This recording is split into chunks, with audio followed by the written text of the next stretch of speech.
Vamos iniciar essa sessão da manhã do Enda 2018. A Juliana Camargo é repórter e apresentadora com 15 anos de experiência em grandes emissoras. Ela é apaixonada pelos assuntos de meio ambiente e sustentabilidade e preside a maior ONG de proteção animal do país, a Ampara Animal, que atua com animais domésticos e silvestres. Bom dia a todos. Vou ficar em pé, gente, que eu não vou ficar sentada, porque eu vou falando, vou me mexendo aqui. Eu tenho que passar ao mesmo tempo. Primeiro, eu queria agradecer a oportunidade, dizer que é uma honra, né, estar aqui podendo falar para pessoas que eu me identifico. E, claro, com essa organização que é responsável por um evento como esse, que tem toda a minha admiração, meu respeito. Eu vou começar falando por que eu estou nisso, né? Eu acho que é importante a gente falar um pouco do porquê que a gente iniciou na causa animal. Eu sou do interior do Paraná, interior, uma cidadezinha bem pequenininha, chama Paranavaí, minha cidade. E eu nasci em um lar sensível, mas um lar sensível que gosta de cães e gatos, né? Que gosta de animais, tem carinho, se preocupa, mas não vai muito além disso. O que me fez virar a chave foi quando eu fiz, em 2011, uma pós-graduação em gestão ambiental. E eu tinha uma professora de ecologia que era vegana e que era daquelas que estudava formigas, por justamente considerar todos os indivíduos importantes, todas as espécies importantes, e eu aprendi muito com ela. Então, a minha mudança, a minha guinada na vida foi, inicialmente, pela preocupação ambiental. É claro que eu já era sensível e sempre fui apaixonada por animais, mas foi o que me fez acordar e começar a prestar atenção em coisas que antes eu não prestava. Então, essa minha professora foi a grande responsável por eu ter parado para prestar atenção nos meus hábitos. Passei por várias fases, fui aquela xiita ambiental de cronometrar o banho, de ter minhocário dentro de casa, o centro de compostagem. Nossa, meu ex-marido ficava louco, porque, né, você tinha que recolher o chorume, aquela coisa toda. Eu não cuidava direito, às vezes, aí atraía a mosca. Então, passei por todas essas. Colocavam, sabe aquele termômetro de cozinha, que cronometra o tempo que você cozinha as coisas? Eu botava para tomar banho. Era daquela muito. Então, eu passei, assim, por vários momentos da minha vida. E a veia de empreendedorismo social sempre esteve em mim. Assim, eu circulei por vários projetos. Eu já ensinei dança para criança com síndrome de Down. Quando eu cheguei em São Paulo, eu fui voluntária num asilo. Quando eu fiz a pós em gestão ambiental, eu criei um programa de educação ambiental e eu queria mudar o mundo. E aí comecei a me aprofundar nas necessidades e nas causas mais carentes. Foi quando eu entendi, já voluntária, dentro de Paraisópolis, de um projeto chamado AILA, Aliança Internacional do Animal, foi que eu comecei a entender o quão grande era o movimento da proteção animal, mas ainda muito informal e pouco respeitado pelas pessoas, né? Então eu tive bons gurus, assim, eu tive boas inspirações que me orientaram sobre qual caminho seguir, sobre como fazer a diferença no movimento. Então, quando eu vi que era muito informal, era aquela coisa, não, vem de uma rifa, o pessoal se matando para conseguir comprar 1 quilo de ração, uma situação desesperadora, eu falei, gente, a gente precisa fazer alguma coisa para mudar esse cenário. E foi aí que, já muito bem orientada pela Marta, que fazia parte da AILA, que é minha grande inspiração, que me trouxe um conhecimento gigante na área de cães e gatos, ela falou, Ju, você conhece tanta gente? Nessa época eu estava apresentando 2 programas. Eu estava na Record e estava fazendo um programa de esporte na HBO que tinha muita gente bacana envolvida. Eu falei, caramba, eu vou usar esses meus contatos para fazer alguma coisa. E vou tentar fazer uma organização diferente do que a gente vê por aí. E aí comecei a juntar um grupo de mulheres, né, que gostavam de animais, mas a gente, assim, gostavam de animais. Então é aquela vontade de fazer, não saber como e querer fazer. E foi aí que a gente começou a Ampara Animal. Essa é a minha sócia, a Marcele, que ela é modelo, super conhecida e casada com o dono da Rádio 89, Alfa Nativa, todas essas rádios. Então ela tem um poder nas mãos ali, né, de comunicar gigantesco. Eu falei, a gente precisa começar a falar sobre isso. E aí, inicialmente, a gente se uniu. Ampara é uma sigla, Associação de Mulheres Protetoras dos Animais Rejeitados e Abandonados. Inicialmente a gente achava que ia ter um abrigo e ia encher de bicho, a gente, né, com uma inocência, uma ilusão do que seria, né, cuidados com animais. E aí, logo inicialmente a ficha caiu e a gente entendeu que se a gente quisesse fazer a diferença, a gente teria que agir preventivamente. Né? É importante o trabalho dos abrigos, mas a gente teve que analisar friamente e entender como que a gente primeiro pode se organizar. Então, a primeira coisa que a gente fez foi se reunir, chamar uma assessoria jurídica, ter um estatuto e montar o CNPJ. Foi a primeira coisa que a gente fez. Justamente porque as pessoas levam a sério quando elas entendem que tem uma formalidade. E é impressionante, a coisa mudou de figura. Quando a gente começou a procurar certificações, né, entender como que a gente poderia estar muito bem estruturada, a gente começou a convidar um financeiro, um administrativo, um jurídico, veterinário. Então a gente começou a convidar pessoas que gostassem de animais e que tivessem uma vontade de fazer a diferença em diferentes funções, em diferentes tarefas, né, no caso dentro dos seus expertises. E foi a coisa que mais deu certo, assim, porque a gente tinha uma pessoa responsável por cada setor, a gente se organizou, montou o estatuto, botou no papel, registrou, e aí agora, o que a gente vai fazer? Logo inicialmente, isso a gente vai falar mais na outra palestra, em relação à mobilização, né? A gente deu uma cartada muito certeira e foi totalmente por acaso. Eu estava fotografando com um fotógrafo de moda super famoso na época, chamado André Spiró. Eu nem existia ainda, a gente estava na época, na fase da formalização. E a gente falou, caramba, o que a gente pode fazer para chamar a atenção nesse momento? E aí, como o nosso foco inicialmente era cães e gatos, a gente começou a ir atrás de personalidades que tinham cães e gatos adotados, né? Então, a gente começou a convidar algumas pessoas que pudessem servir de bons exemplos para a gente publicar, para isso, né, ganhar notícia, virar notícia. E aí a gente convidou essas pessoas e fizemos o nosso primeiro calendário. Primeiro calendário com personalidades que tinham animais adotados, para as pessoas começarem a olhar para a causa dos animais sem raça definida, que precisam de um lar, e não comprassem, não alimentassem esse mercado cruel que a gente sabe que existe. E quando a gente fez o primeiro calendário, a gente já teve que definir a nossa atuação. Caramba, tá, a gente vai ter repercussão, mas e aí? A gente vai focar em quê? A gente vai ter uma briga encher de bicho, né? É importante? Mas é paliativo. Como que a gente pode fazer a diferença? Agindo onde? Na raiz do problema. Então eu falo que é muito fácil assim você... Fácil e difícil, né? É fácil, eu digo, no sentido de você analisar friamente e dizer o que vai dar mais resultado, né? Que é o investimento versus empenho igual a resultado. Onde você pode investir e se empenhar para ter um resultado mais eficiente? Agindo com prevenção. Gente, a gente se perdeu. Não que a gente tenha tido essa estratégia inicialmente. Não, a gente resgatava bicho, a gente conseguiu uma sede, a gente encheu a sede de bicho, enfiou os pés pelas mãos, se endividou, se lascou inteira. Porque foi justamente aprendendo na marra, aprendendo errando, que a gente foi entender que não dá para salvar o mundo, infelizmente. A gente precisa focar em algo e fazer aquilo direito. Então a gente entendeu que a gente precisava agir na raiz do problema e definimos os nossos pilares de atuação em preventivos. Conscientização, através de projetos educativos, que a gente tem voltado tanto para o público infantil quanto para o adulto, com linguagens distintas.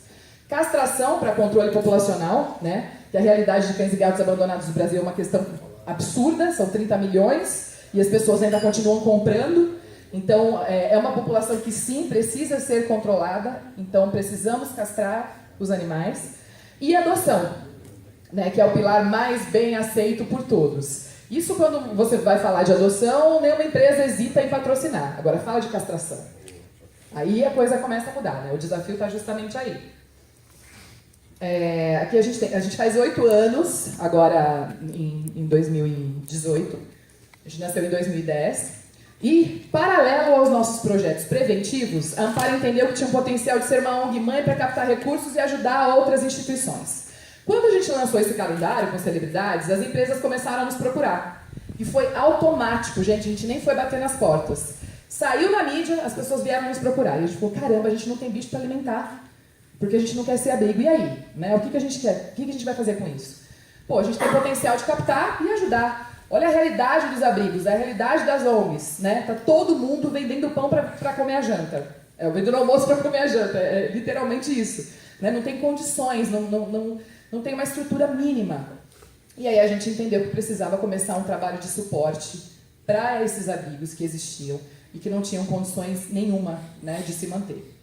E foi aí que a Ampara começou a captar ração, medicamento, vacina, fazer grandes parcerias com o atendimento veterinário. Foi um posicionamento estratégico no sentido de eles precisam de ajuda, eles estão fazendo um trabalho que é fundamental, que é tirar esses animais das ruas, né? Mas o que a Ampara pode facilitar o trabalho deles? Então a gente começou um sistema de rodízio, porque a gente também não queria ser assistencialista. Né? Por mais que a gente entendesse, os animais precisam comer? Precisam, mas e aí? Vai alimentar? Então qual é o final disso? Então vamos lá, a gente vai castrar, vermifugar, a gente vai vacinar, a gente vai alimentar, mas a gente precisa conseguir um lugar para que esse protetor leve o animal para ser adotado e fazer a engrenagem girar. E foi aí que a Ampara fechou grandes parcerias para que os protetores tivessem aonde levar esses animais para ter a chance de serem adotados. Então, esse ano a gente vai completar 1 milhão de quilos de ração doadas. A gente vai fazer uma ação agora. Então, a gente fala que a gente nem sabe como que a gente conseguiu números tão expressivos. A Ampara distribui mensalmente 40 toneladas de ração. A gente alimenta mais de 10 mil animais por mês. É um número muito expressivo. No ano passado, a gente vacinou 80 mil animais, que a gente conseguiu fazer uma ação com uma grande marca de vacinas. E a gente conseguiu vacinar 80 mil animais. São números muito significativos. Então, ao longo desses 7 anos, a gente tem esses números que a gente se orgulha muito. Aqui a gente tem, está muito pequeno, não sei se vocês vão conseguir ver, mas é o nosso organograma. Falou que a gente é um case de sucesso no sentido de, durante 5 anos, a gente trabalhou exclusivamente com voluntariado. E a gente sabe o quanto no Brasil é difícil trabalhar com voluntariado, né? As pessoas não se comprometem, é até a 2ª página. E a gente conseguiu, eu falo que a gente conseguiu o impossível, porque as meninas todas com seus empregos, nos seus trabalhos, e num tempo vago, a gente ficava de madrugada, de noite, cuidando da Ampara, dos projetos da Ampara, até que chegou num momento que não tinha mais como. A gente precisava profissionalizar. Porque, infelizmente, é assim, você tem que primeiro identificar onde vai ser o seu público-alvo de captação. Se você pretende captar com pessoa física, sua liberdade é muito maior. Se você pretende captar com empresas, aí a coisa gira diferente.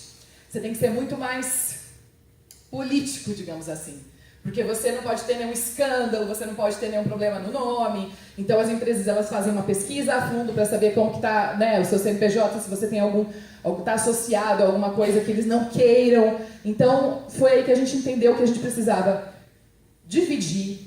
No caso, Juliana Ativista e Ampara Animal, que é uma instituição que está acima de nós né, da diretoria, é muito maior do que a nossa atuação como ativistas e no que a gente acredita. Tanto que até na época da invasão do Instituto Royal, eu brinco que eu falo, eu estava lá como Juliana Camargo, pessoa física, não vamos misturar, porque a gente, inclusive, numa reunião, um grande empresário falou, vocês estavam lá envolvidas no escândalo dos Beagles, não sei o que, eu falei, eu estava como Juliana Camargo, pessoa física. Para animal não teve nada a ver com isso. Então, é muito importante entender esse momento, né? Onde eu vou captar? De que eu vou depender?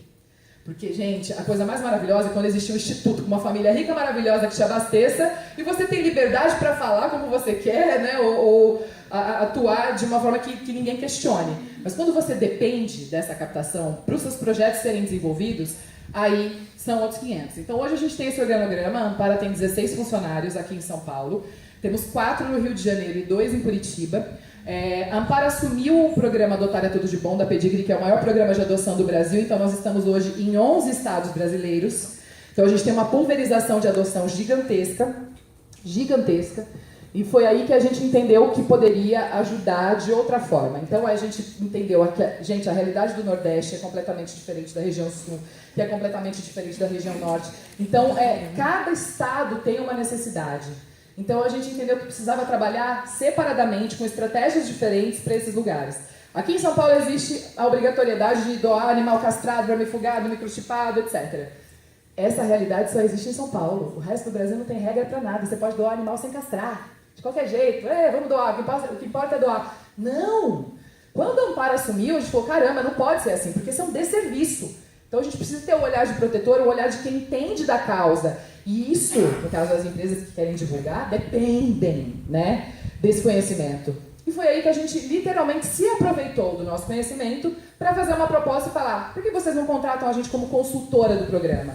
E foi a melhor estratégia que a gente teve. Porque hoje a gente tem 4 funcionários que cuidam do programa, que cuidam somente da parte da adoção a nível nacional, que ficam visitando os abrigos, entendendo as necessidades, a realidade, né, do que esses protetores passam.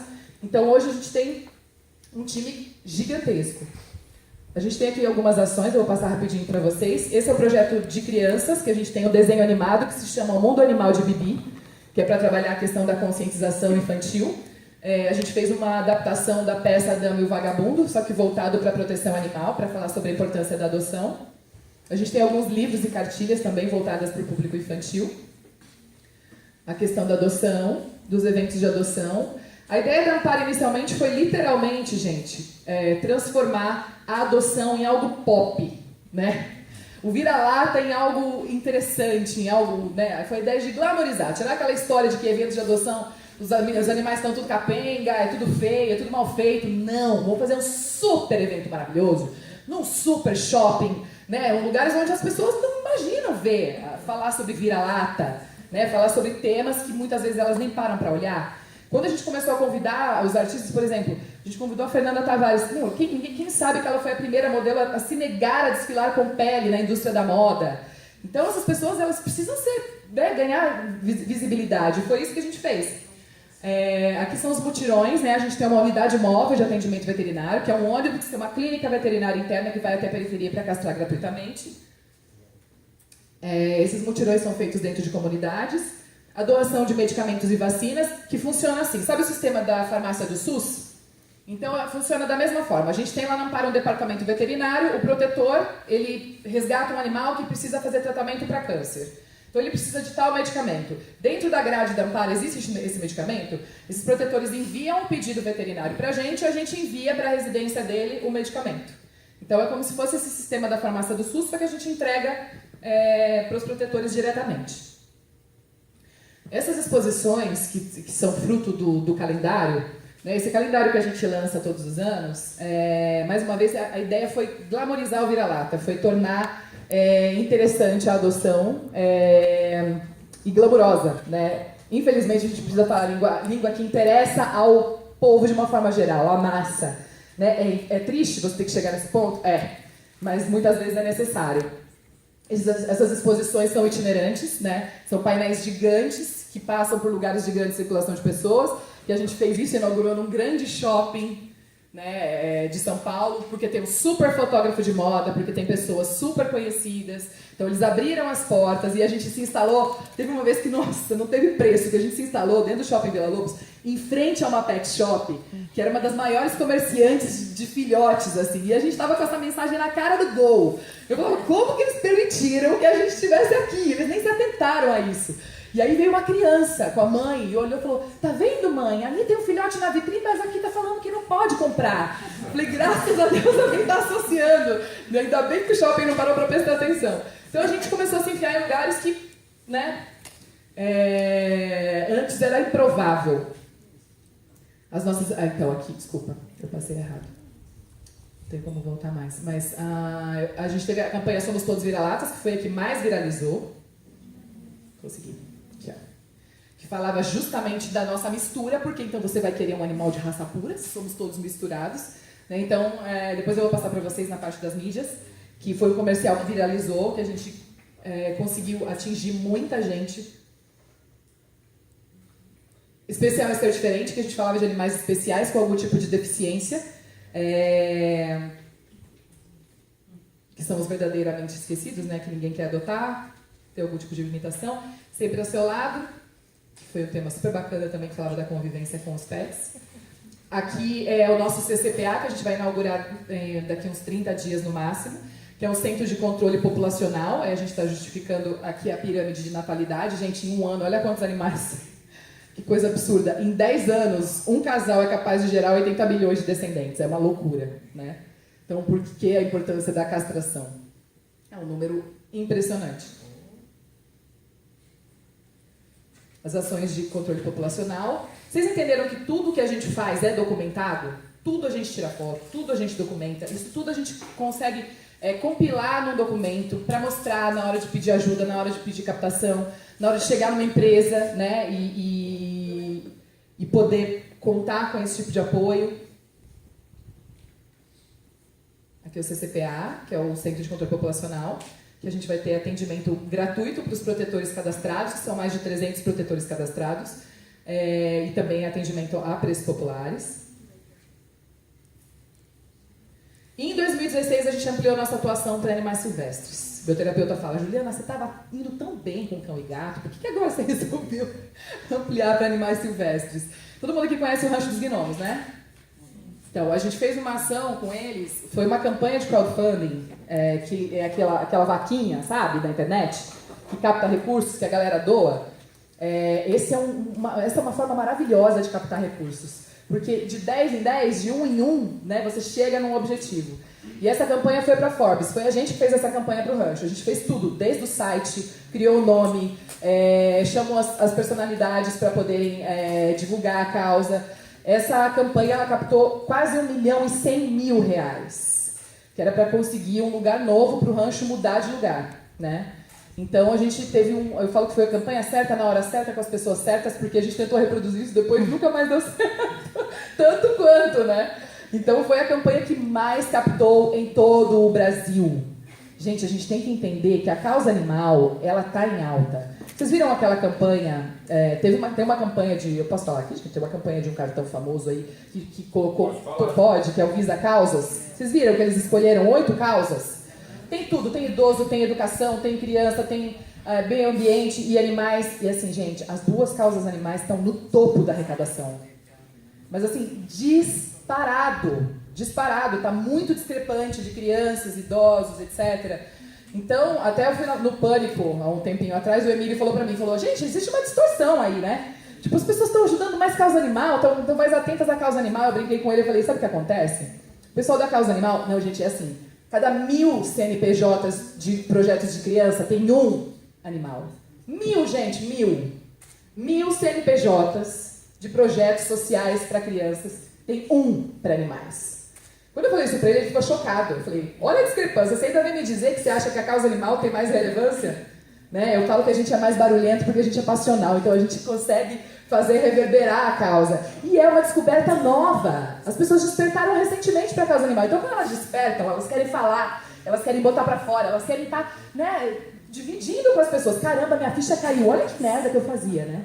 Olha com o que eu contribuía. Então elas querem divulgar, essa transformação individual é tão importante que a pessoa ela quer mesmo contar, né, essa transformação que ela está passando. Então eu acho que a causa animal, nesse sentido, ela é bem barulhenta. Eu falo, a gente é muito mais passional. Então a gente não grita assim, a gente grita assim. E aí a gente acaba ganhando mais voz, justamente por isso. Mas não vem me dizer que é mais importante, a gente está engatinhando. É um processo longo, né? Quando a gente começou a se aventurar, principalmente Instituto Filantropia, terceiro setor no Brasil, nós não somos considerados, nós não somos sequer citados, gente. Juro pra vocês. Falam de tudo, mas não falam de animais. Então falam muito superficialmente sobre animais silvestres que se encaixam em meio ambiente. Mas por quê? Tá no meio ambiente. Então eu vou nesses cursos, eu me enfio em qualquer lugar, cheguei com o presidente do Instituto Filantropia e falei, e aí, quando vocês vão começar a falar da causa animal? A gente já tem representatividade para isso, a gente tem que ser considerado. Como assim não tem... antigamente, agora essa questão da utilidade pública federal caiu, mas a proteção animal não tinha direito, porque a gente não é identificado como filantropia. O que a gente fez o que a gente faz não é reconhecido. Então a gente tem que se enfiar nesses lugares, a gente tem que se profissionalizar, a gente tem que ter representatividade, a gente tem que se unir, porque senão ninguém vai dar voz pra gente. Leis de incentivo. Recentemente a gente foi atrás de Lei Rouanet para a gente poder inscrever um projeto. Oi? Não tem ONG de proteção animal com Lei Rouanet, não tem ONG de proteção animal de algum projeto relacionado a animais que capta recursos. Porque vamos lá, gente. Tá tudo bem. Até hoje a gente não fez nada com